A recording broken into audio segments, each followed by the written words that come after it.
Hello students, welcome to our afternoon read aloud. So if you'll recall, the first read aloud this week was about the Pilgrims at Plymouth. The second read aloud was about a Wampanoag boy, Toponym's Day, about a Wampanoag boy during Pilgrim times. Today I have a super special read aloud for you. It's called Giving Thanks, the 1621 Harvest Feast by Kate Waters. Photographs by Russ Kendall, okay? And on the cover I see a Wampanoag teen, really not a young boy, a teen, and then a Pilgrim young boy. And then on the back I also see the two cultures, right? The two groups. I see a Pilgrim mom with her little girl where they're cooking, and I see a Wampanoag mom and her daughter over the cooking fire. Also cooking, right? But just different kinds of cooking. Giving Thanks, the 1621 Harvest Feast. And there are, again, and this book was photographed at what's now called Plymouth Patuxet, right? Patuxet, they changed the name. Patuxet is the name of that land given it by the Wampanoag. And this is done with, the photographs are of reenactors, people who work at Plymouth Patuxet as reenactors. This boy, his mom works there. But the Native Americans, all the Wampanoag in the book are real Wampanoag. Here we go. And here's our introduction to the two main characters. This is Dancing Moccasins, and that's the English translation of his real Wampanoag name, of his name, and Resolved White. That's a little bit of an old-fashioned name, right? Here we go. And we'll go page by page. It alternates between the two groups. So this says, Dancing Moccasins. It is autumn and almost time for my family to move to our winter home. Some of our corn and beans have been taken back to our village. Some will be stored at the home site until next spring. I helped dig the storage pits. My little brother helps me carry a sack of corn to the pit. Our family has dried some fish, and we will continue to hunt and fish during the winter. I thank Keaton, our creator, for the plentiful harvest and good hunting. So it's talking about how they're almost ready to move to their winter place, and they are storing dried corn in pits in the ground. They're storing things for winter time. Here's Resolved walking along with some Pilgrim men. We have gathered in our harvest. Our house is fitted up against the winter. We have salted fish stored in barrels. Traces of corn hang in the rafters. Now it is time to celebrate. We will feast and play. We will rejoice that the hard work of bringing in the harvest is finished, and give thanks that the harvest was plentiful. My mother says I can go to play stool ball with my friend Bartle while she cooks. We follow my Uncle Gilbert and other men who go fowling. Remember, fowling is to go hunting for birds like geese and stuff. Okay, back to Dancing Moccasin. This morning I walk through the forest around our home site looking for deer tracks. My father and grandfather will take deer for food and use the hides for new clothes and blankets for our family. I hear constant musket fire in the distance. So he hears the sound of guns going off. And we've heard that before about how the Native Americans heard the Pilgrims practicing with their weapons. We often hear one or two shots, but this is unusual. It has scared the deer away. I go to the edge of the forest to see what the English are doing. I've seen them many times before, but they have never noticed me. Today, some of the children are playing a game. A red-haired boy hits the ball, and it lands near me. Now it's the other point of view, right? I throw the ball, but miss the stool broadly. So they're playing a game where they throw a ball to kind of hit some stick or something. It lands near the feet of an Indian boy who is standing at the edge of the forest. He throws the ball back to me. I know him not, but I give him greeting. He answers back in his tongue. I see him surveying our men-at-arms and the cleared field. I run to tell my friend Bartle, but when we look back, the boy has disappeared into the forest. I wonder why he watches us. So this page is going to be all about Dancing Moccasin. I run right back to our home site to report the activity in the English village. I rarely see the English children playing, and the men are shooting at targets instead of hunting animals. I also tell my father about the deer yards I found at the edge of the forest. Deer yards are like deer poop, right? Because he was tracking deer, looking for deer. Just then a tall man comes up the path. He is a messenger from Massasoit, bringing news that our sachem is journeying to visit the English. So the word for their chief is sachem. He wants father to join the group in the morning. I wonder why Massasoit goes to visit the English. So now we're back to resolve, back to the pilgrim boy. Although I watch the forest, the Indian boy does not show himself again. Past midday, my Uncle Gilbert comes out of the forest with many ducks. He asks me to carry them home. Play is done for today.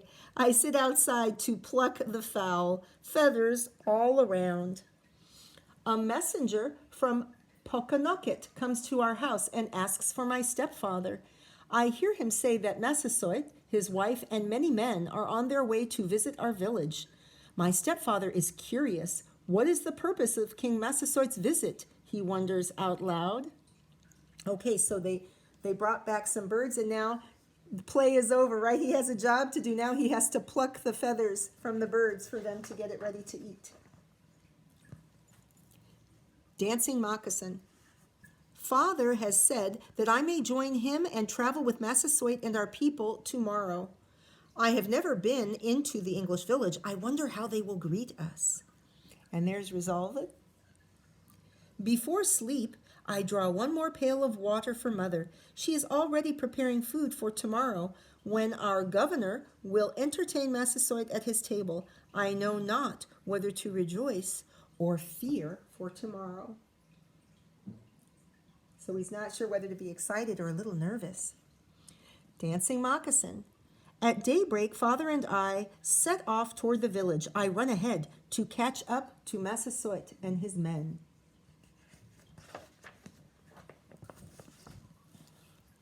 Since sunup, I have ground corn and fetched water. Mother sends me to gather kindling. Kindling is sticks for the fire. To get kindling at the edge of the forest. Suddenly, I see a mighty sight. Massasoit is here, and there are many men with him. Do you remember how many? 90, right? 90 men with Chief Massasoit. When we reach the edge of the forest, I hear a drum. The English leader is coming to meet us. He bows to our sachem. Oh, look right over here. The pilgrim leaders are bowing to the chief.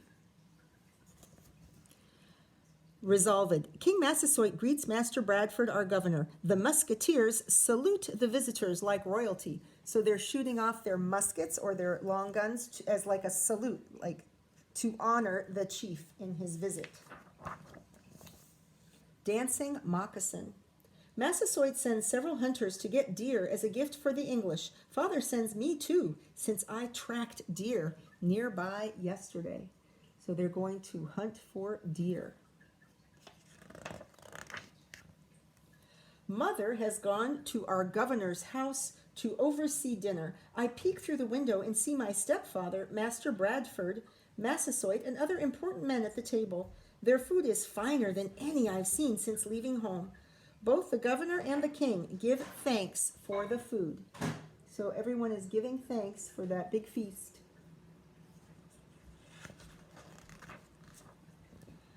Back to Dancing Moccasin.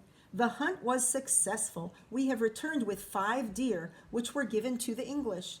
I help set the fire pits and gather poles and furs to build our shelters.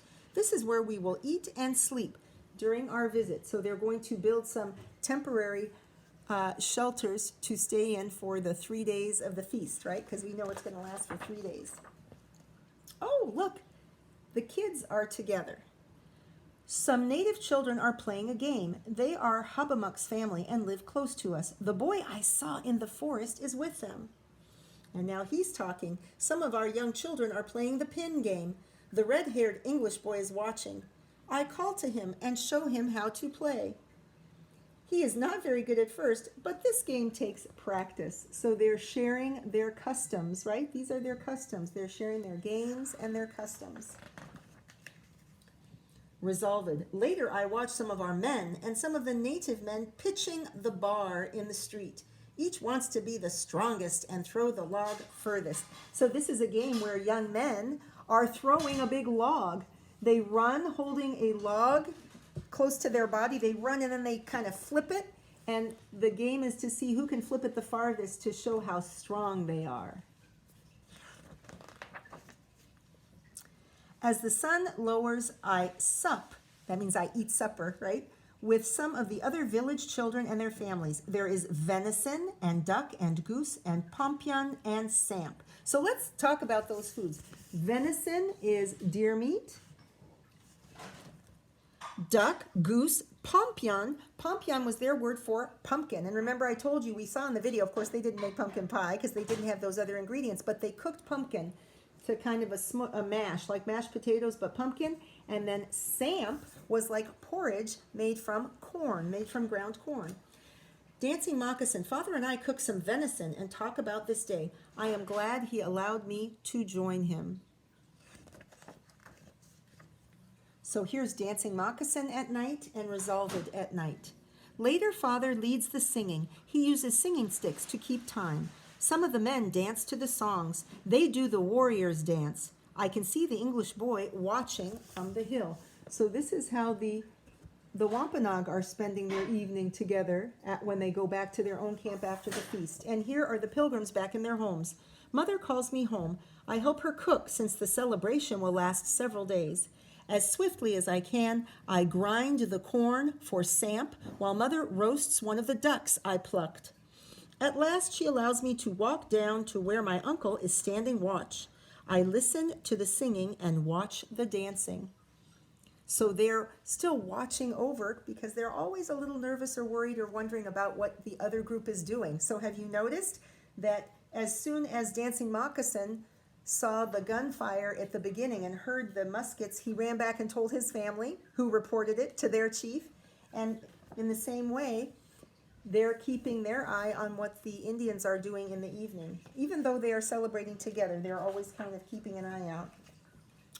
Dancing Moccasins. Everyone else is asleep, but I'm excited to be away from home and among the men.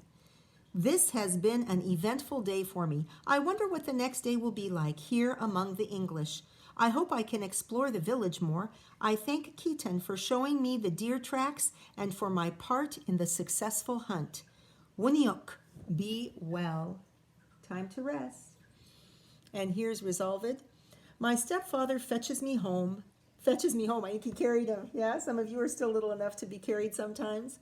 I tell him about the boy who showed me the game. He says our visitors will be here for several days. I say my prayers and give special thanks for these days of celebration. Perhaps I will spend time with my new friend tomorrow. This is the most wondrous time since we arrived in this new land. Good night, and God keep you. Okay, and here's a lot more detailed information about the book and the feast. Anyway, so since we got to do something at the end of the book, I want you guys to remember and notice how it kept switching back between Dancing Moccasin and Resolved, right? Anyway, I hope you enjoyed that, and we'll talk more about how this can remind us of some of the facts we've been learning about the real first Thanksgiving or harvest festival. It was a little different than some of the stories that you are sometimes told. Anyway, I hope you have a nice afternoon. Don't forget to keep washing your hands, cover your coughs and sneezes, do some reading, do some writing, help your family around the house, and I'll see you tomorrow. Bye.